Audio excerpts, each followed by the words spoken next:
Welcome to the only daily podcast focusing on compliance news of the day. Each morning, start your day with a cup of coffee and Tom Fox, the voice of compliance, to hear about 4 of the top compliance, corruption, or leadership stories you will need to start your day.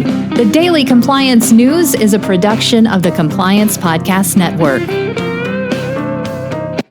First, a word from our sponsor.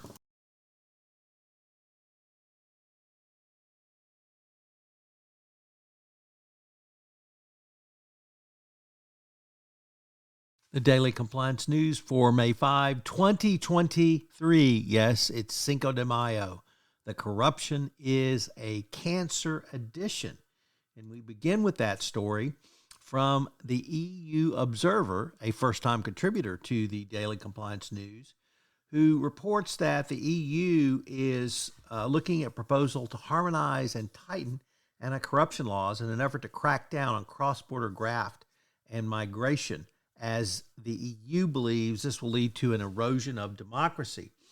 Corruption is like a cancer. Corruption is killing our democracies, killing the trust of people in our democratic institutions, an EU commissioner told reporters.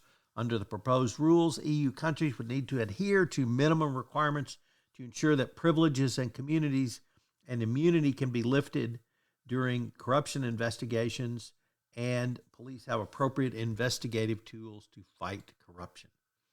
Next up, from the Wall Street Journal, Risk and Compliance Journal, Richard Vandeford reporting that Canada has passed a law aimed at exposing forced labor in supply chains. This takes on forced labor from the Canadian perspective, as the legislation will go into effect in January and mandate large companies to report on parts of their supply chain where forced labor might be occurring. The legislation will also require companies to report their due diligence procedures connected to forced labor. So Canada joins the ranks of the Western world in fighting the scourge of forced labor. Next up, from the New York Times, businesses are beginning to become increasingly worried about China and security visits by communist parties and other officials to businesses. Obviously, the Minsk Group is sort of page one example of what can happen when the Chinese government takes aim at Western businesses, when there are arrests of literally the entire Minsk Group offices. But international consulting and advisory firms are among those who have faced questioning from Chinese security officers in recent weeks, adding to fears among foreign investors that the authorities may be trying to choke off their access to information about markets, competitors, and potential deals in China. Really no surprise that China would take this tack.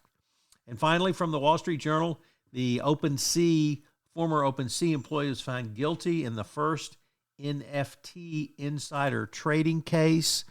This is a significant development as the SEC sees NFTs as securities which can be prosecuted. I hope you have a great weekend. The Daily Compliance News is a production of the Compliance Podcast Network and a proud member of C-Suite Radio. Thanks so much for listening. I hope you'll join me again tomorrow.